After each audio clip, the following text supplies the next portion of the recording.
Hello everyone and welcome back to another video. Today we're back with the game Mechanicus, the upcoming turn-based strategy game that lets you purge away in the name of the Omnissiah. Now if you want to check out my full interview with senior producer Andrew, then all you have to do is click on that little icon that's on the top right of this video. That will take you over to watch the full video and you can go through that at your own pace. This video is basically a quick reference of information of what the game is about, how it plays, plus it has some awesome brand new footage. Please be aware that everything you're seeing at the moment in the video is an early tech demo, so everything is subject to change.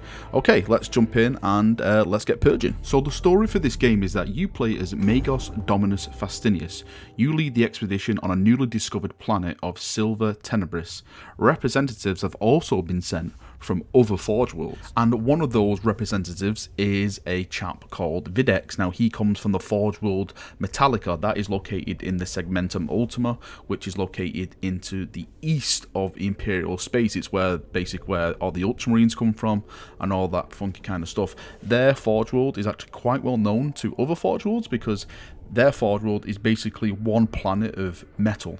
They basically wiped all living life off it, just flattened it all down and just put like generators, pistons and all that awesome Mechanicus stuff you can think of. So it's known as the gleaming giant of the Ultima Segmentum. And the next representative is called Scavova, and he's from Styges 8. Now Styges 8 is in the Segmentum Pacificus, that is on the west side of Imperial space. So you basically have a Forge World from the east and a Forge World from the west. They sent their representatives out to this new expedition. So the story of all these chaps gathering in one place is that a message of long forgotten technology has reached many Forge Worlds. Metallica was the closest Forge World to the planet, but Mars appeared where you from and basically took overall command because Mars are the main boys when it comes to Forge Worlds. Now Styges 8 have also appeared and they would love to get their metallic little hands on some of this Xenos technology. They actually have quite a reputation for their continued pursuit of forbidden Xenos technology, so this is why these chaps have appeared. Now the fun thing about this campaign in Mechanicus is that these two Forge Worlds conflict on their agenda about the planet. Throughout the game you'll have missions to choose from each of the Forge Worlds.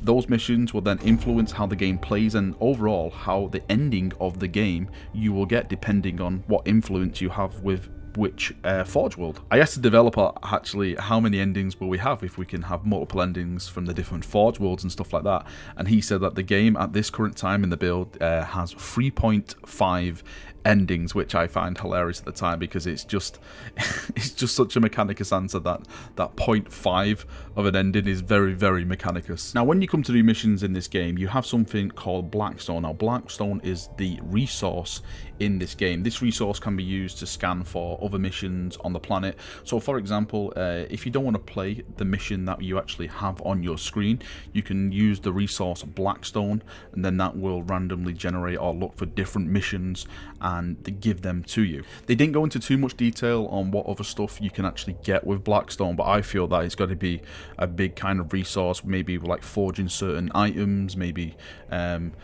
creating weapons and armor and all that kind of stuff, but again they haven't revealed any of that as of yet. Apart from the story campaigns in this game, which by the way are being written by a chap called Ben Counter, who is a known Black Library author. He's written some fantastic Imperial Fist stories over the years for me, which I've greatly enjoyed. You will also have side missions in this game, which is basically the main way of gathering this kind of resource, and also you will have no co-op in this game at all. This game is basically single player, so no multiplayer or no co-op at all for this game. There's something called awakening points when you come to do missions, so each mission cost awakening points. Now you have this bar which is set at the moment in this build as 30 awakening points, but the more missions you do the more awakening points it will use for those missions, and when it gets down to 0 you basically awaken the Overlord on the planet. Now the developers are still playing around on what basically will happen when you reach 0. They don't know if that's going to be like the end of the campaign, then they don't know if the Overlord awaken and it's got to like maybe have some end game kind of content. They're still working on that, getting feedback on that, and they're going to releasing some more information on that very, very soon. The idea around this awakening point system is that Over time, the more missions you do and the more resource and technology you gather, the closer you get to awakening the Overlord. They want to try and do it so on one playthrough you won't be able to do every mission. This gives you the opportunity then to go back through the game, play in different ways to unlock and gather different resources and technology, and it also makes the game different each time you actually play it. So it gives you, you know, a replayability when you just want to come back to the game. Like, every mission is not going to be the same. Now, when you finally pick the mission you want, you deploy your team and you have like this little team thing pop up where you select all your characters and stuff like that. On here, this is where you can like put in like Sacratus units, servitors. You can check out your stats of your characters, check out what their weapons do, all that kind of stuff. This is the screen where you basically organize your team to deploy and to go on the missions to purge the Xenos foe and borrow their technology, let's say. On this screen, this is also where you select your mission canticles. You get to choose 3 at the start of every mission. These canticles buff your force at the start of every fight. So you pick some canticles and then they're attached to your deployment unit, and when you come to fight Necrons, you can then select one of those canticles to use during that battle. So for example, you can get a canticle that's reduce all damage maybe by 1 on all your units for a certain battle. So it all depends on what kind of canticles you take and what kind of tactics you actually want to go in and play as using these different canticles. When you start your mission, you normally have some story to go with it, as this is a game driven by story. You'll have this little bar in the top left where the more stuff you actually move around in, like exploring the tomb of the mission you're in, the more the Necrons will get buffed. So the more exploration you do, the more harder it actually comes to fight the Necron forces that will be popping up trying to stop you. When you actually explore the tomb more, sometimes you'll have icons pop up which are events. Some of these events have multiple choice actions. So for example, you don't always have to fight. It's like you can flee, you can basically you know, you can probably come across like another tech priest. You can scan his body and all that kind of stuff. It gives you certain options or actions to take, let's say, and each action will have a consequence. So when you finally get into a mission, you actually start the mission, you will have the option to redeploy your troops. Well, sometimes you'll have the option to redeploy your troops depending on what action was taken, and you can set it up which basically suits your playstyle. So if you want to, for example, put some servitors in the front because the servitor units are a bit more tankier, and you know, the tech priests are a bit more squishy, let's say, so you can put all your servitors at the front. You can put, like, you know, Skitari Rangers in certain positions for better shots and all that kind of stuff. It's then up to you to set up your tactical way of going into each mission. And after your units are deployed the way you want, then you select a canticle. Now you have to pick one from the 3 of the ones you've already picked. So again, it's all down to your playstyle, what enemies you're going against, and what basically suits the units that you have deployed against the Necron forces. On the actual maps, you'll have something called Necron cognition reserves, which are basically like Necron servers. What these are scanned by your character's basically servo skull, and they give you something called more cognition points. The more cognition points you have, the more actions you can do in a round. Like I said, this is a turn-based game, and each action basically costs a cognition point. But what you can do, you can fly your server around and you can scan these Necron points of cognition, and you can take their action points, which then will give you more cognition action points to use against the enemy. When playing on these missions as well, you have another tactical screen as well. If you press your spacebar on your keyboard, it brings up something called the news sphere. This will identify what stuff is important, like the Necron cognition servers, like we discussed, like certain enemies and all that kind of stuff. It just gives you another layer of tactical readings and tactical input when you come to face the Necron forces. You have a bunch of different units and a huge arsenal of weapons to help you on your missions purging against this Xenos threat. Weapons such as Volkai, Flamers, the Skitari have like their sniper rifles. You have units such as the Servitor, which can help you tank against hard-hitting foes. It actually has a taunt mechanic, so you can actually press this button and all the enemies around it will start hitting that instead of hitting you or your tiny, less tough tech priests. I did ask the developer on a list of which units we can actually take, like a full list, but he didn't reveal them all. He said, you know, there's still some secrets coming, there's still some surprises. He didn't want to give me all the information, which is of course warranted, because they still want a bit of surprise and some announcements coming to get more hype about the game. So yeah, it's got me excited anyway. So at the end of every mission, the player can go and visit the shop where they can buy and purchase armor or different kind of items to equip on their priests. Each time you visit the shop, there will be different items in there every time. It's not like it's just going to be cloning the same items over and over again and shoving them down your throat. You can hover over like the weapons and armor to see all the stats on there, everything like that. So you can, you know, okay, I want to buy that gun because it has, you know, that kind of weapon effects and stats on it and all that kind of stuff. It's really, really cool as well. So when you actually like hover over the weapon, it will show you like what that weapon or what that armor looks like on like a little holographic figure in the middle. So you can, okay, rule of cool wise, that looks really, really nice. I'm going to buy that because, yeah, it just looks amazing. The shop is not the only place where you can get items.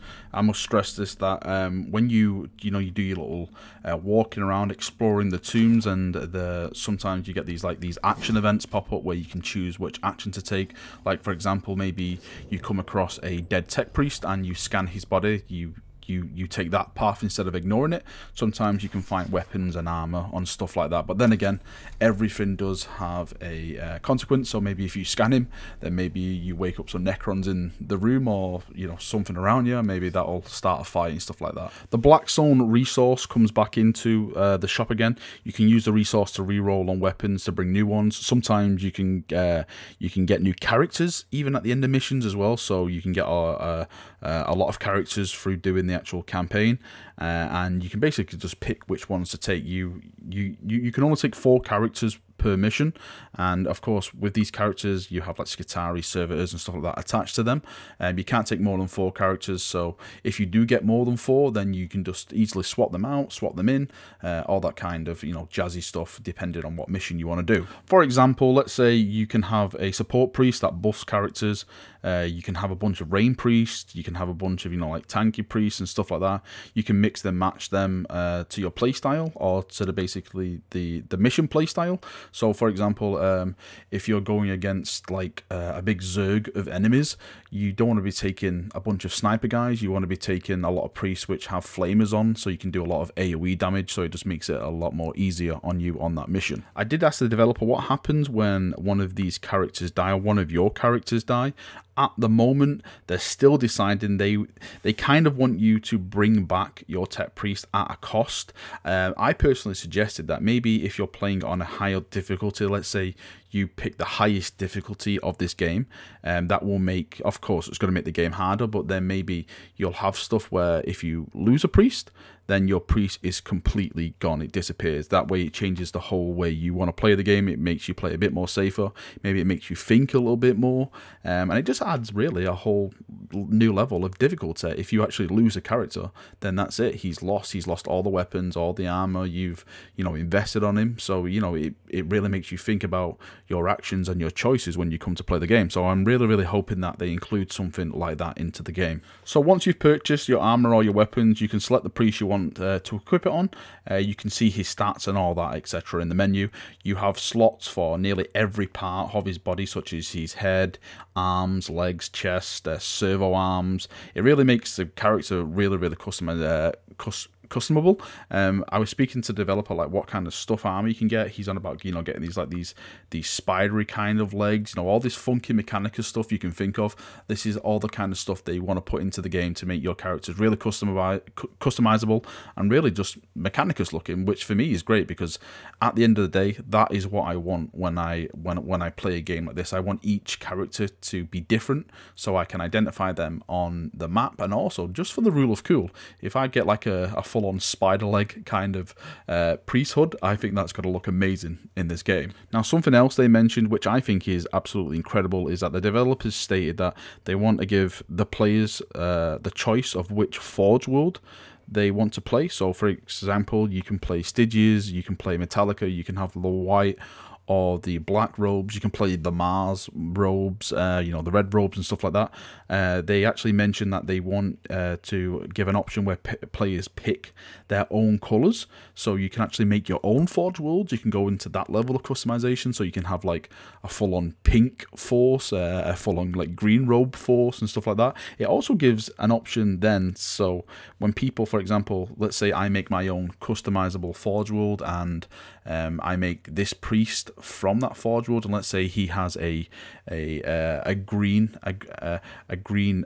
look to him for his Forge World. I can then maybe set all my priests from that Forge World as tanks, so when it comes to play them on the actual game, I can easily identify like all the people who've got green robes on as the Forge World, which are all tank characters. It's just, you know, something just easy, a nice visual reference like that, and also fun as well. It just gives an extra layer of customization in the game, which of course everyone loves and enjoys. Alright chaps, that's me done for another video. I hope you've enjoyed it. I hope I passed on some information. If you want to go and check out the full video, like I said, there's a link in the description to it, and there's also that little button in the top right of this video, which should be there. Hopefully it's there, but if not, then just check in the description of the video. Again, yeah, I hope you've enjoyed it. I hope I passed on some information. If you post below about any questions you may have, I'll do my best to answer them. I know the developers are reading the comment section, so if you have got any questions, post them below, and hopefully they may even respond back to you as well. Thank you for watching the video. I hope you've enjoyed it, and I shall see you all very, very soon. See you now, and bye bye.